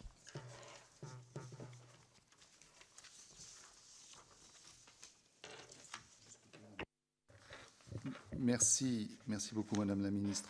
Autre sujet, la loi Matra a créé des réserves citoyennes sur les services d'incendie et de secours. Quel bilan faites-vous de cette création et comment ce dispositif devrait-il s'articuler vis-à-vis d'un autre sujet que sont les réserves communales de sécurité civile? Merci, monsieur le rapporteur. En fait, on est là sur deux dispositifs que nous jugeons complémentaires. La création des réserves citoyennes des services d'incendie et de secours est récente et à ce jour, le nombre de réserves est encore très limité. Nous en avons dénombré une dizaine qui représentent environ une petite centaine de réservistes. Donc il est un peu tôt pour vous faire un retour. Il existait préalablement des dispositifs adossés aux unions départementales qui assuraient des missions similaires. Le ministère de l'Intérieur et des Outre-mer privilégie leur intégration au sein de ces réserves. Donc ces réserves citoyennes des SIS et les réserves communales de sécurité civile sont pour nous des composantes complémentaires. Certaines sont adossées, c'est les réserves citoyennes aux SIS, pour être très générique dans la sémantique, alors que les réserves communales de sécurité sont adossées aux maires et aux communes. Donc elles servent des missions différentes et elles permettent à chacun de trouver un engagement citoyen adapté à ses possibilités et à ses envies de servir.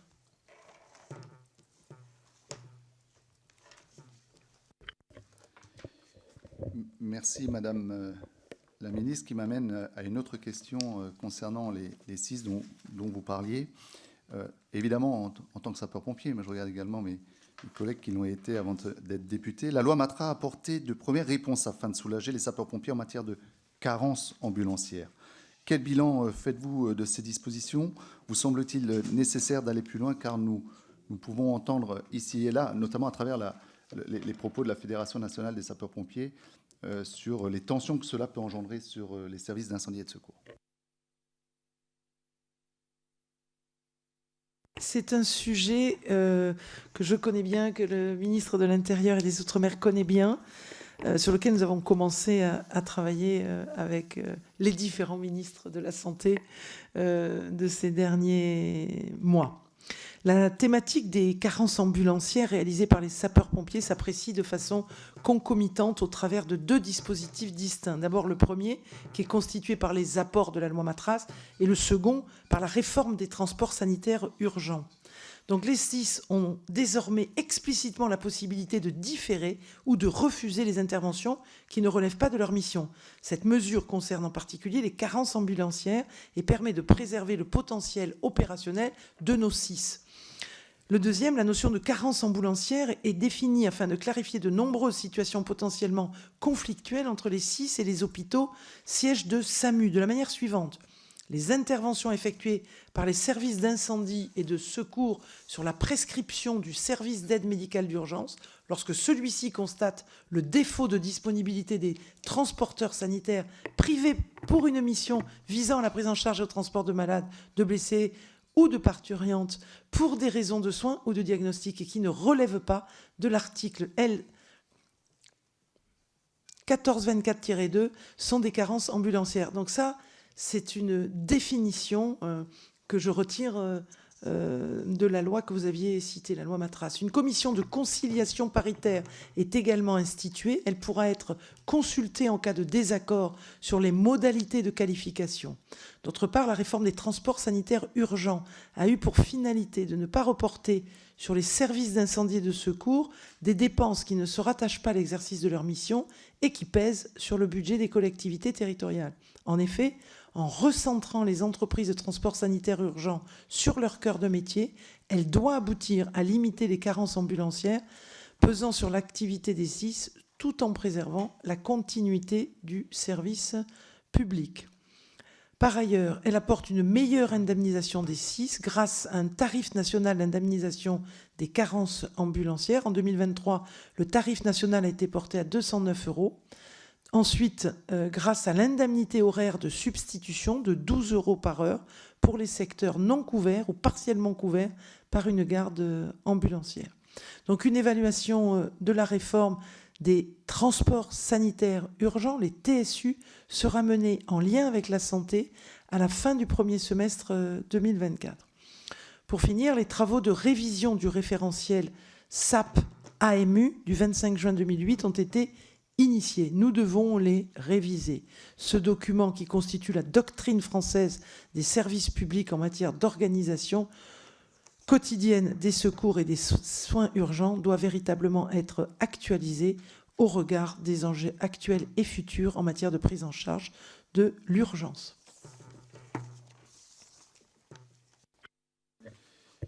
Merci, Madame la Ministre. Avant d'être sur le chapitre de la relation entre les élus, les associations et la population, j'aurais, en ce qui me concerne, une dernière question sur l'organisation de notre sécurité civile. La sécurité civile est une compétence, nous le savons, du ministère de l'Intérieur, mais elle est par essence interministérielle. Quel regard portez-vous sur l'idée de créer, comme cela existe dans d'autres pays européens, puisque nous avons pu nous déplacer avec la mission d'information au Portugal, mais également en Italie, la création d'un secrétariat d'État à la sécurité civile chargé de diriger cette politique publique et qui pourrait être placé sous l'autorité du Premier ministre pour refléter directement cette dimension interministérielle. Merci, monsieur le rapporteur. Alors, vous dire que nombre de politiques menées dans les territoires relèvent au fond, dans leur globalité, de plusieurs ministères. On peut parler de l'écologie, on peut parler de la sécurité routière. Et en fait, ces politiques sont articulées entre l'État et les collectivités locales. Le caractère interministériel de la sécurité civile ne constitue pas un particularisme notable de notre point de vue dans l'architecture administrative qui justifierait un rattachement direct au Premier ministre. Le rôle du préfet en matière de gestion de crise doit être souligné. Le niveau départemental est d'ailleurs considéré dans tous les retours d'expérience comme le meilleur niveau de gestion de ces crises. Le lien avec le ministère de l'Intérieur est donc prégnant. En cas de crise, qu'elle soit majeure ou non, la nécessaire coordination avec les forces de sécurité intérieure constitue une exigence qui milite pour une cohérence administrative. Peu de pays européens, en fait, ont placé la sécurité civile sous l'autorité d'un secrétaire d'État. Ce n'est pas le cas en Allemagne, ni en Italie, ni en Espagne. En revanche, le Portugal dispose d'un secrétariat d'État à la protection civile et la Grèce d'un ministère du changement climatique et de la protection civile. En Italie, bien que les sapeurs-pompiers qui sont nationalisés soient rattachés au ministère de l'Intérieur, la gestion de crise dépend quant à elle du Premier ministre. Ainsi, le positionnement de la sécurité civile au sein du ministère de l'Intérieur, ministère des Forces, ministère de la territorialité, ministère des crises, nous paraît totalement et pleinement justifié. Une amélioration des relations interservices reste toujours cependant nécessaires pour fluidifier les travaux et prendre pleinement en compte le continuum de sécurité civile qui va de la prévision des phénomènes en passant par la préparation des infrastructures, terrain et personnel, en allant jusqu'au retour à la normale après l'événement.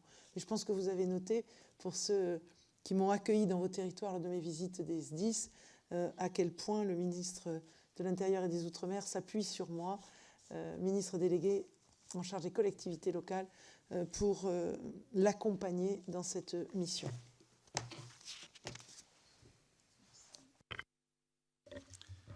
Merci, Madame la Ministre. Alors, quant au chapitre les relations avec les élus locaux et les associations, et évidemment la population, nous savons que lors de la survenance d'une crise, vous en parliez notamment dans votre propos introductif, le couple maire-préfet, dont nous parlons beaucoup, est-il, selon vous, bien identifié par l'ensemble des acteurs sur le terrain? Leur rôle vous semble-t-il concurrencé par l'intervention d'autres acteurs institutionnels, à l'instar des intercommunalités ou des régions? Et de manière plus large, quel rôle les régions et les intercommunalités doivent-elles jouer au sein de notre modèle de sécurité civile? Merci, monsieur le rapporteur. Alors oui, vous l'avez compris, le couple maire-préfet est bien identifié, il est fonctionnel en situation de crise dans le prolongement des échanges réguliers qu'entretient l'autorité préfectorale avec les élus sur l'ensemble des thématiques qui concernent leur territoire. En cas d'aléa ou de menace, l'autorité préfectorale prend systématiquement la tâche du ou des élus concernés, maire, président de PCI, président du conseil départemental, conseillers départementaux, afin de partager les informations, afin de s'assurer de la capacité de la commune à prendre en charge l'événement et à proposer ou mettre à disposition les moyens de l'État. En qualité de premier directeur des opérations de secours, le maire sait solliciter l'appui du préfet en cas de nécessité. Je rappelle le PCS que j'ai cité, et j'invite tous les maires qui nous écouteront à faire des exercices annuels d'entraînement, de tests, pour que leur PCS soit opérationnel. Dans ce cas, le préfet, donc, en cas de premier directeur des opérations, le maire donc sollicite le préfet. Dans ce cas, le préfet prend la direction des opérations et le maire continue d'assurer sur le territoire de sa commune la responsabilité de la mise en œuvre des mesures de sauvegarde vis-à-vis de ses administrés. Les élus peuvent aussi être invités à intégrer le COD,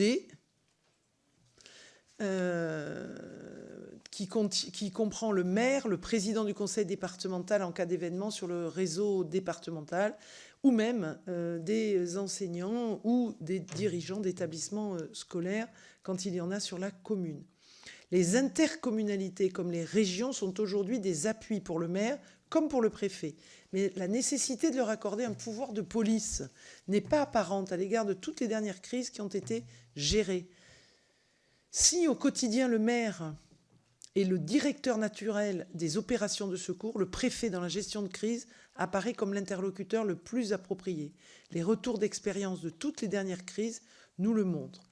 Mais les intercommunalités ont maintenant un rôle à jouer dans la mise en œuvre des mesures de sauvegarde. La loi Matras a institué la possibilité de réaliser des plans intercommunaux de sauvegarde, outils complémentaires de celui du maire, qui permettent d'organiser la solidarité à l'échelle de l'intercommunalité en cas de crise. Quant aux régions, elles ont une place toute trouvée dans l'aménagement du territoire, dans l'anticipation des crises. Nul besoin de démultiplier les niveaux de gestion de crise à proprement parler. Merci Madame la Ministre. Alors, autre sujet sur les auditions menées par la mission d'information qui souligne l'importance de la formation et de l'éducation au risque, tant pour la population, nous parlions souvent d'acculturation de la population, mais d'une manière générale pour les élus également. En particulier les élus locaux. Les efforts mobilisés aujourd'hui vous paraissent-ils suffisants? Des options sont-elles à l'étude afin de renforcer la formation des élus à la gestion de crise qui, nous le savons, ne s'improvise pas? Effectivement, la formation est fondamentale. La loi de modernisation de sécurité civile de 2004 a institué le principe suivant: toute personne concourt par son comportement à la sécurité civile. Chacune et chacun d'entre nous doit pouvoir agir et réagir face à une situation qui peut toucher les autres, mais également nous toucher personnellement.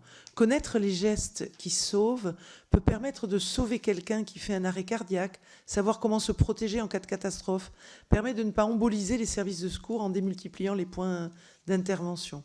Cette formation concerne également les élus qui sont placés en position de décideur, plus seulement en position d'acteur, sans pourtant connaître tous les éléments permettant la décision.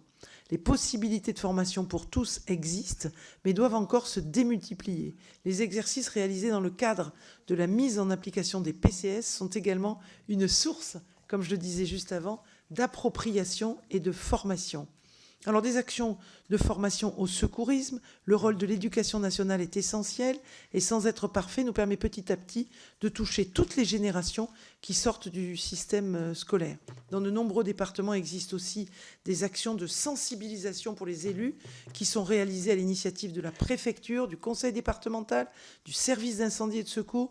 Il existe également des mallettes pédagogiques déployées par le CNFPT, par l'ENSOSP, qui doivent, il est vrai, faire l'objet d'une plus grande publicité pour que chacun se les accapare. Donc, deux grands enjeux, la formation continue, et où là, il y a des organismes de formation, et le CNFPT est un très bon point d'entrée. Deuxième axe, et là, les sapeurs-pompiers viennent en soutien des maires, c'est les exercices grandeur nature que j'appelle de mes voeux les maires de les réaliser. Et là, c'est fait gratuitement par les sapeurs-pompiers du département qui interviennent, qui forment, qui encadrent et qui permettent aux maires d'être dans un jeu de rôle que je trouve extrêmement efficace.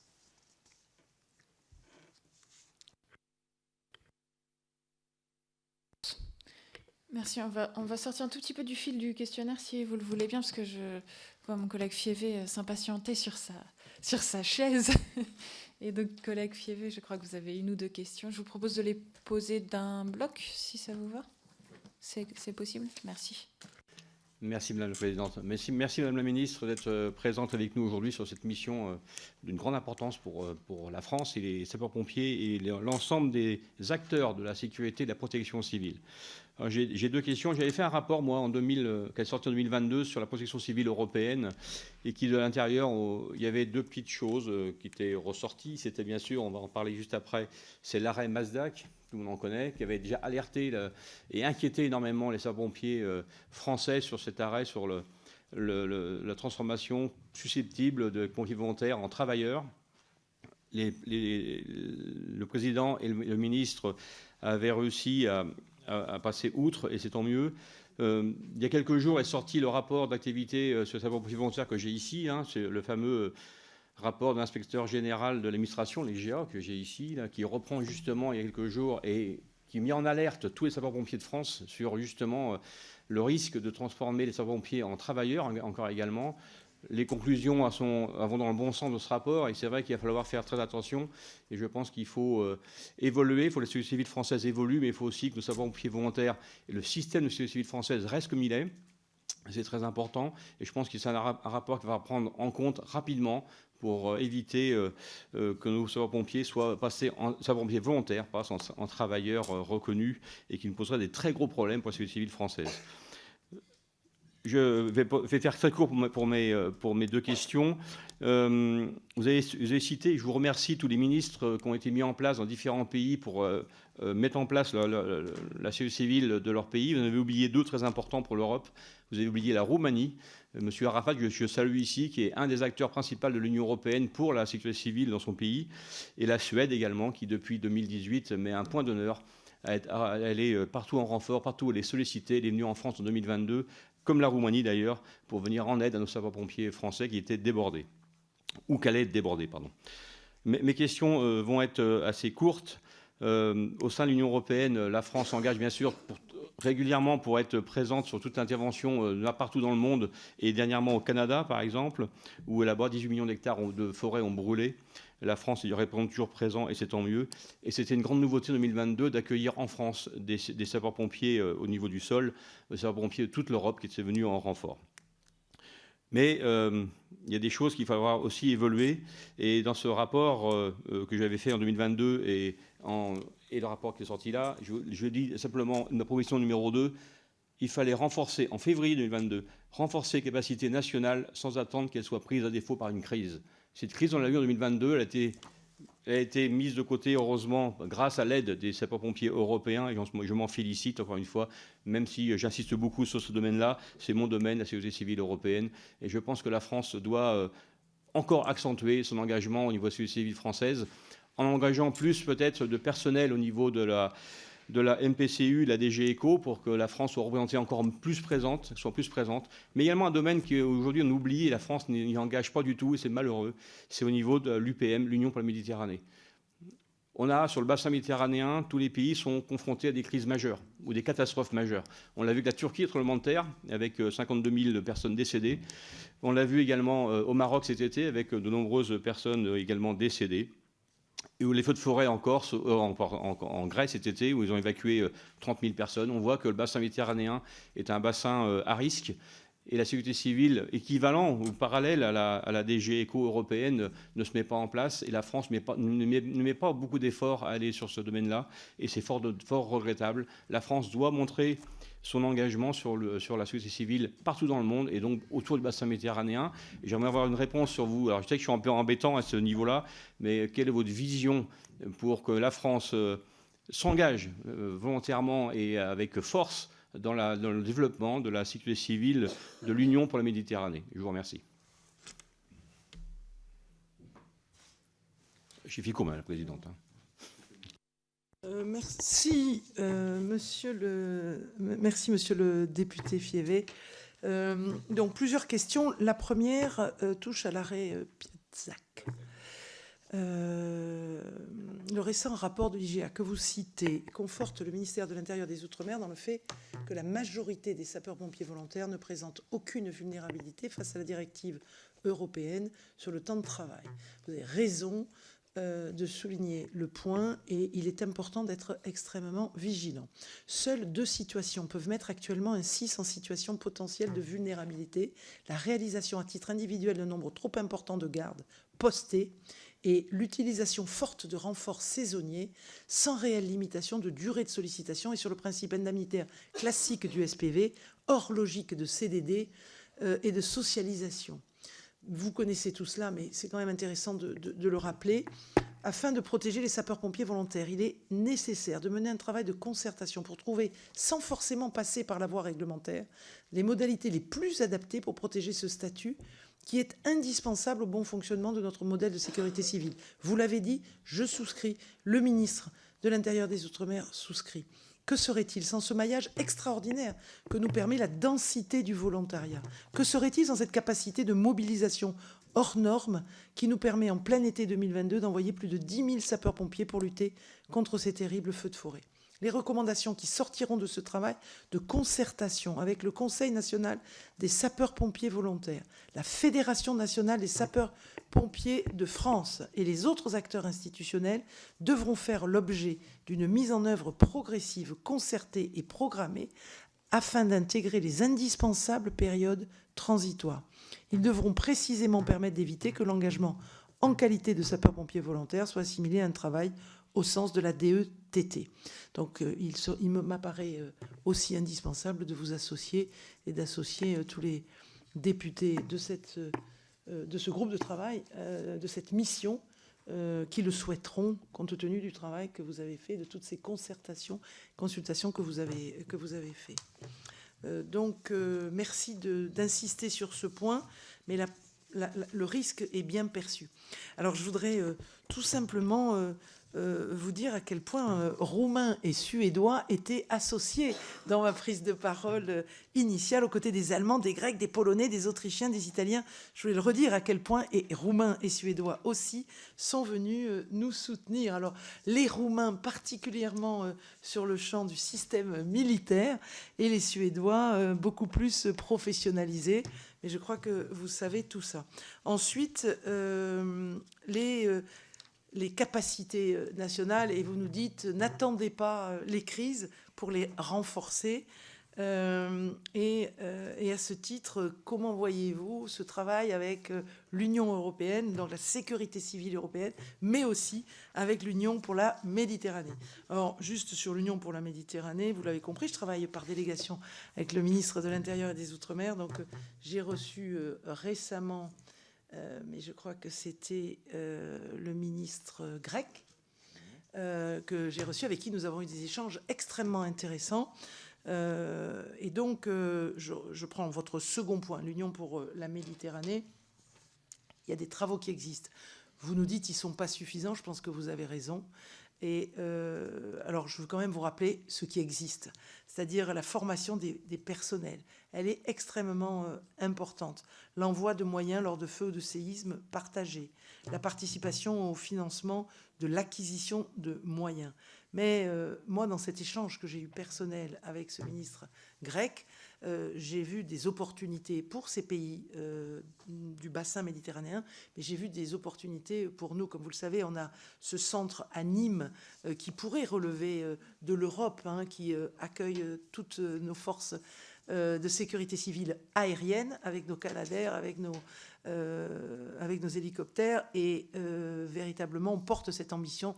Mais cette ambition, elle était soutenue dans l'échange que j'ai eu avec le ministre grec par eux. Et donc, je pense qu'on peut aller plus loin. Donc, je prends le point et je vais le transmettre au ministre de l'Intérieur et des Outre-mer. Alors, je représente aussi le ministre régulièrement, mais peut-être insuffisamment, au niveau de l'Union européenne. Donc, je ne vais pas tout vous dire, parce que je suis allée déjà plusieurs fois dans le cadre du dispositif Rescue. Vous savez, il y a des échanges informels au niveau de l'Union européenne. J'y vais, mais maintenant, je note l'intérêt que vous portez pour ce sujet. Je ne manquerai pas de demander à mon cabinet de vous associer avant et après. Simplement vous rappeler les engagements français au niveau de l'Union européenne. Nous disposons de 20 modules pouvant être mis à disposition de l'Europe. Entre 2015 et 2020, ce sont 7 à 8 détachements par an pour 3000 jours hommes. Entre 2021 et 2022, c'est 18 détachements qui ont été engagés, soit 10 000 jours hommes. En 2023, ce sont 20 détachements pour 46 000 jours hommes. Donc, il nous apparaît, mais je suis prêt à échanger avec vous sur nos chiffres, que la France a la plus forte présence de tous les États membres au niveau de l'Union européenne. Mais j'entends ce que vous dites en termes d'anticipation et de travail partagé avec l'Union européenne sur le champ de l'anticipation. Je pense avoir tout traité. Vous parlez donc... Ça, on était sur le champ de l'Europe et du bassin méditerranéen. Sur le champ des capacités nationales, vous saviez que le pacte capacitaire est à 30 millions. On l'a monté à 180 millions, plus 150 millions. Mais effectivement, ça a été une décision du président de la République.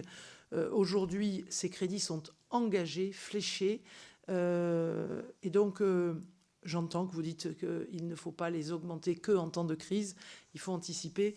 Mais comme je sais que vous êtes un député responsable, vous savez qu'avec nos 3 000 milliards de dettes, on pourrait mettre plus d'argent partout, dans notre santé, dans notre éducation nationale, dans nos collectivités locales. Mais on porte l'ambition, notre gouvernement, de réduire cette dette. Je vous remercie pour l'intérêt que vous portez à ces questions. Merci, Madame la Ministre. Monsieur le rapporteur a une dernière question, je crois. C'est gentil. Merci.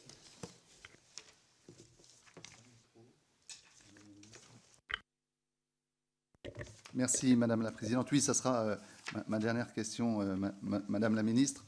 Effectivement, puisque le sujet des sapeurs-pompiers, pierre angulaire de notre système de sécurité civile, a été abordé, et y compris sur les moyens européens, je ne peux m'empêcher, en votre présence, de vous parler également de ces forces que sont les associations agréées de sécurité civile. Je pense à la Protection civile française, je pense à la Croix-Rouge, bref, à toutes ces associations. Alors, d'après vous, est-ce que la coordination des associations de sécurité civile avec les autres acteurs de la sécurité civile vous semble-t-elle satisfaisante? Des évolutions sont-elles envisagées? Et je finirai par ce complément de question. Une réflexion est-elle en cours pour simplifier les modalités d'agrément des associations de sécurité civile? Des mesures concrètes sont-elles à l'étude pour mieux valoriser le bénévolat au sein de ces associations?